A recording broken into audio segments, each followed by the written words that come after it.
And now it's time for another edition of What Would Jello Do? Last September, my band, Jello Biafra and the Guantanamo School of Medicine, made our first tour into the Balkan Peninsula in Eastern Europe, where I had never even been before, including a journey into deep, dark Serbia. And I admit that my prejudices did kick in. I was looking at those great big guys all sitting around having drinks in a gas station cafe, wondering, what were you guys up to in the 90s?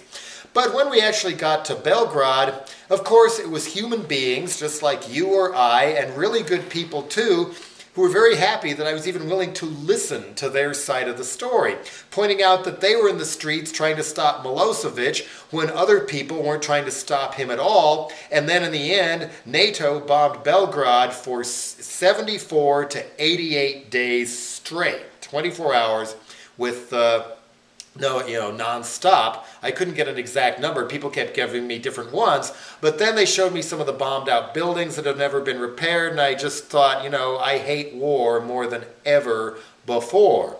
But I would ask them, okay, could Milosevic have been stopped, the great and powerful Milosevic, and if so, how?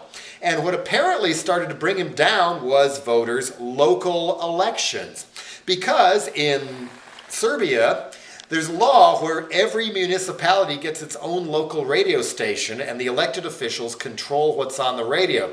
Good in a way because it's not all Clear Channel and Rush Limbaugh. Bad because you could get the local Rush Limbaughs instead. But after the disasters of the Bosnian War, Milosevic lost the local elections and suddenly he couldn't control the media anymore. And so his last-ditch effort to stay in power was to go after Kosovo, and we know what happened then. But the question remains, how did somebody like that get started in the first place? Blew my mind that he wasn't a general or something like that. He was a banker. He was head of the National Bank, and before that, he'd spent years working in high finance for the communists in the United States, where he apparently not only knew Franjo Tudjman, his eventual enemy in Croatia. They were both supposedly very tight with Richard Holbrooke, Hillary Clinton's buddy, who's supposed to be solving the problem in Afghanistan, and this master negotiator, ho, ho, ho. So Milosevic was a known entity, and we tried to seize power. He wasn't the grumpy Milosevic we always saw. He was always smiling, like Ronald Reagan. He packaged himself the same ways. It's morning in Serbia. The best is yet to come. You won't lose your pensions like the Russians. Vote for me. And then look what happened.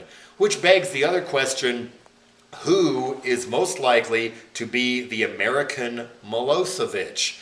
Newt Gingrich even looks like Milosevic and has behaved like him ever since he seized the House in 1994. I'm not sure he even realizes he's still out of office. However, get this.